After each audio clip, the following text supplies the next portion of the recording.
All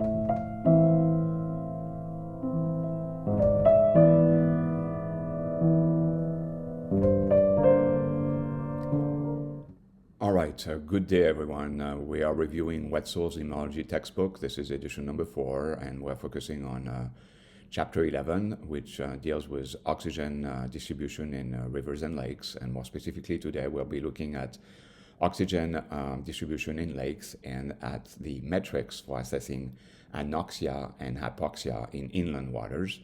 And so therefore, we'll be looking at the formulas that we use to assess oxygen in those waters. So let's get started. So rate-based metrics. So the first one is the volumetric hypolimnetic oxygen depletion, or VHOD. And that is equal to the differential of oxygen concentration over time. And so therefore the unit here is the milligram of oxygen per meter cube. Then we have AII, which is the next section, which is the aerial hypolimnetic oxygen depletion, or AHOD. So instead of VHOD, now we have AHOD, and the units are milligram of oxygen per meter squared instead of meter cube per day. And that formula is a differential of the mass of oxygen per area per time. And so then we have two regression curves here, linear regression. So the first one is for a lake in New Zealand, which looks at VHOD, and the second one is for a lake in Poland. So on the y-axis, we have the dissolved oxygen concentration, which is in gram per meter cube for VHOD. And remind you that this is a lake in the southern hemisphere, so therefore the summer is in our winters. And so therefore the summer solstice is around in December. So this explains why we have low concentration of oxygen in what would be our winter, but in the summer for the southern hemisphere for that lake in New Zealand. Here we have the same type of distribution. So we have like the y-axis being the amount of oxygen in gram of oxygen per meter square. And then we have the days since January 1st. So 50 days since January 1st. And so therefore, the summer would put us at about 180 days. So that's about right here. So with the onset of spring in that lake in Poland, we see a decrease in oxygen as well. And that is due in both cases for the summer, the spring, and the summer for here in Poland due to the increase of productivity of the biota in the summer and the spring and the summer for those lakes. Then the third formula we're looking at is the aerial hypolimnetic mineralization, or AHM, which is an extension of the AHOD rate, which takes into account the oxygen equivalents that reduced substances would consume when oxidized. Therefore, AHM can be used when hypolimnia are anoxic. AHM is calculated in the same way as AHOD, but using equivalent oxygen concentration instead of oxygen concentration. So it does that by summing, or like subtracting, I guess I should say, these entities, these ionic entities. So it comes up with oxygen concentration minus the 0.5 of the nitrate concentration, the ammonium concentration, sulfide, methane, ferrous, and then manganese. And so then the same thing, the rate can be calculated using a linear regression, etc. And values usually range from 100 to 1500 milligrams of oxygen per meter square per day. Then we have the ecosystem oxygen demand, or EOD metric, that has been proposed to assess the rate at which a river goes from 100% oxygen concentration to hypoxia after a storm. So EOD is the differential of the percentage of oxygen over 2 minutes over time. It is calculated by regressing the daily minimum oxygen percent saturation obtained from a high frequency time series of oxygen concentration against time. value greater than 20% saturation reduction per day are exhibited by systems that develop anoxia very fast after aeration. So before we move on, let's look at like figure 1122, which looks at the measured dissolved oxygen concentration squares and calculated EqO2 circles in the hypolimnion of a lake, Fairfield-Kersee Lake in Switzerland between 1985 and 2006. It's quite the time series. It's more than 20 years, pretty wild. So EqO2 was calculated following equation 11-8 that we just reviewed. Fine lines are linear regressions used to estimate the areal hypolimnetic mineralization, AHM. So all of these here are the AHM values.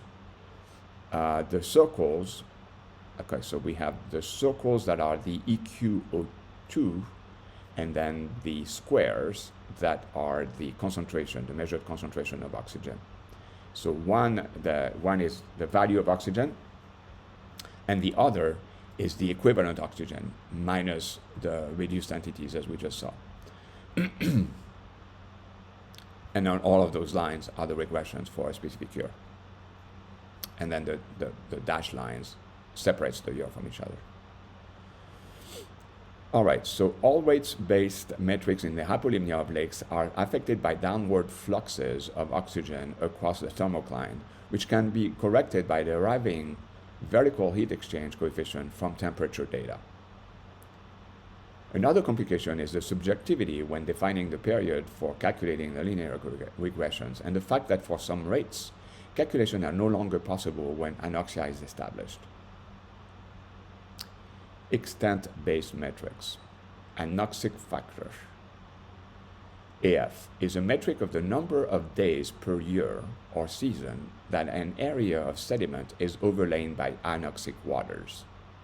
To compute the AF in days per year or days per season, the depth of the 1 or 2 milligrams of oxygen per liter azopleth must be determined in a series of oxygen profiles measured during a year or season, and the anoxic area of that azopleth in meters squared, calculated with a hypsographic curve. So AF is the sum from I is equal to 1 to n of TIAI over AOI over one period. Okay, so it's looking at the sum of the number of days where we had concentration of oxygen of either 1 or 2 milligrams per oxygen per liter over an area, where n is the number of profiles available during the year. For example, 12 in the case of monthly sampling. T is the time in days for which anoxic area at sampling I applies. AOI is the surface area of the lake at sampling I, and period is the time span of the calculation for year or season. Other approaches to integrate over the calculation periods have been used. If the threshold for the oxygen isopleth is greater than 2 milligrams of oxygen per liter, we refer to the calculation usually as the hypoxic factor, indicating the specific threshold used. The AF upper bound is the length of the period considered. For instance, for AF calculated for a year, the upper bound is 365 days per year, which would mean that the whole lake, volume, and area has been anoxic during the whole year.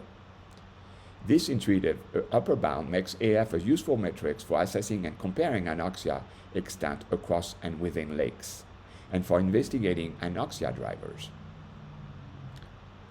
For streams, the probability of hypoxia or anoxia is calculated from a time series of oxygen measurements as the probability of having measurements below a hypoxic or anoxic threshold. So P anoxia, which is a probability, is the P of the oxygen concentration less than H, and I think H is probably the threshold, which is equal to N over oxygen concentration less than H, that threshold, divided by N over the oxygen. So here we have the entire family of the measurements taken, and then here we have the subfamily of the oxygen concentration where it's below a threshold that we set. There's not much information on probability of anoxia across streams, but anoxia may be substantial in lowland, slow-moving rivers. For example, Pampean streams in Argentina are characterized by very low water velocity, limiting atmospheric exchanges. Combined with anthropogenic pressures, such as cattle ranching, this may result in extreme diel oxygen concentration oscillations, including anoxia during the nighttime. So let's see here. This is 11-23, contour plot of oxygen concentration in Lake Geneva for the period of 1970s through 2012. Wow, quite the time series as well here. The apoxic, and then B is the apoxic factor calculated with the same data using the threshold of oxygen of 4 milligrams of oxygen per liter. So the first one is we have the contour of oxygen concentration. So we have depth on the y-axis in meters, and then we have time on the x-axis from 1970 through 2012. And then our color codes gives us the concentration of oxygen in milligrams per liter. So what we are seeing is very often the concentration, are very, like, in the mid-range at the surface, and it, dips down to give the pretty, good mixing of when there's turnover probably of that oxygen profile. Even in some years, it went all the way down, like you can see all the way to the bottom of the lake, it appears. And then, as we know, the bottom of lakes very often are anoxic, and that is being revealed in those patterns. But you can see that it's not consistent. Like some years, we don't have anoxic environments at the bottom of the lake for some reason. And then here, this is the hypoxic factor in days per year. So this is number of days where the lake has become anoxic, or hypoxic, I should say. So this is, for example, here, it corresponds to that year. So we can see that, yes, that lake became hypoxic, at a higher depth than it did in average, than it does in average, and the same. So it mirrors those curve here that we have, the blue pattern of the curve. Okay, so then here we have 11-24, diel cycle of dissolved oxygen concentration in a tributary of Rio Salado in the Argentinian Pampa. The dashed line shows the threshold for anoxia, 1 milligram of oxygen per liter. In this example, the probability of anoxia is 0.34. So, 0.34 is kind of like a mid-range probability here. So, dissolved oxygen in milligrams per liter, so we have pretty good amount here. So this is over one, it appears like maybe 1 day, very likely. And it's a diel cycle. So we have pretty high concentration, right around the evening, and then it crashes and it becomes anoxic at night, and then it increases again with daylight coming in and the production of oxygen through probably the plant biota. And as they were saying, also it probably is influenced by cattle ranching, so maybe there is also a discharge mechanism that is providing some input in terms of creating hypoxic or anoxic condition in that river. All right, so predicting anoxia, a look at the past and the future. Anoxia has generally been associated with eutrophication, and the development of metrics to assess oxygen deficit in water bodies ran parallel to the discussion of oxygen deficit as a proxy for productivity and trophic status in lakes. Many attempts at predicting metrics of anoxia and annual timescales have used regression-based approaches using mean phosphorus concentration or aerial load, water temperature, chlorophyll A content, and even trophic state indices as independent variables. Additionally, almost all statistical models include at least one term to account for lake morphometry, because lake morphometry interacts with the relationship between oxygen deficit and trophic status. Lakes with smaller hypolimnia are expected to have a higher probability of anoxia. Thus, AHOD was considered by many to be a meter metric than VHOD because it was suggested to account for the effect of varying hypolimnetic volumes. However, in some cases, such as in reservoirs, with large hypolimnetic volume fluctuations due to the deep withdrawals, VHOD may be a better alternative. In any case, both VHOD and AHOD are the results of the combination of processes at the water column and the sediments, but thus they cannot be independent of lake morphometry, and interpretation of metrics of anoxia as proxies of productivity across lakes must be cautious. In reservoirs, variables associated with primary production are not good predictors of annual anoxia, but variables associated with organic matter load from tributaries show strong prediction power, suggesting that in some reservoirs, the degradation of organic carbon from tributaries is a major driver of anoxia. Figure 11-25. So diagrammatic representation of a deep lake, A, and B, a shallow lake, of equal production in the trophogenic zone, where photosynthesis occurs, but of differing volumes of their tropholytic zone, where respiration predominant. A small hypolimnion volume relative to the epilimnion implies a larger probability of developing bottom anoxia. So A is a deep lake, B is a shallow lake. All right, so the cumulative understanding of the processes affecting oxygen concentration in inland waters and the ever-increasing computing power available during the last decades have prompted the development of numerous process-based dynamical models that can predict oxygen concentration and anoxia in rivers and lakes. Dynamical process-based models attempt to mimic the essential features of inland waters, describing how system properties change over time, usually using a time step of days or even shorter. The number of physical and biogeochemical processes included in different models is very diverse, but the main processes shaping oxygen concentrations are frequently present.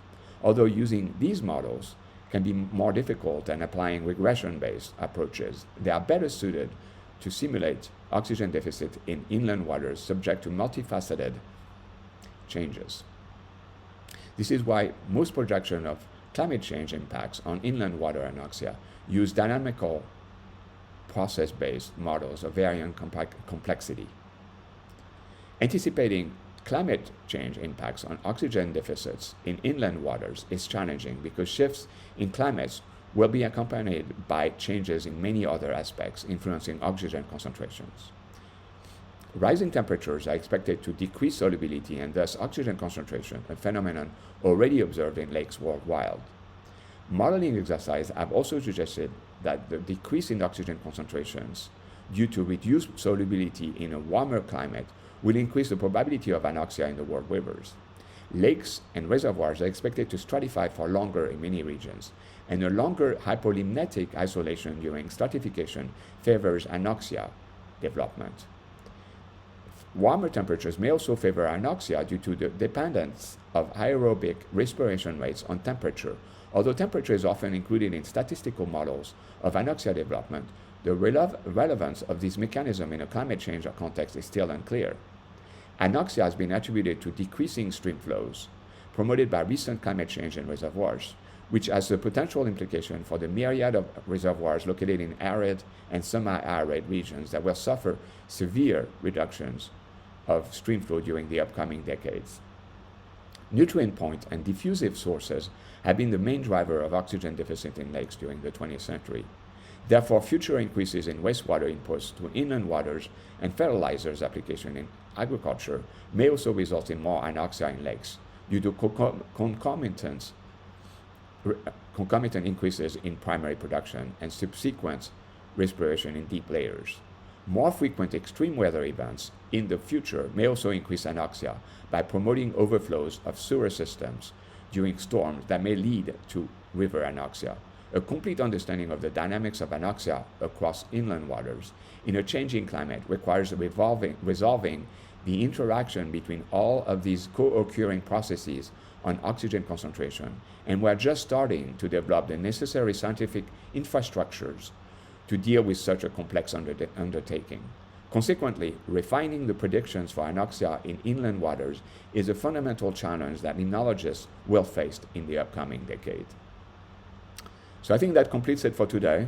Tomorrow we'll start with, the summary of this chapter on oxygen distribution in rivers and lakes, and I appreciate your attendance today, and I'll talk to you tomorrow. Bye.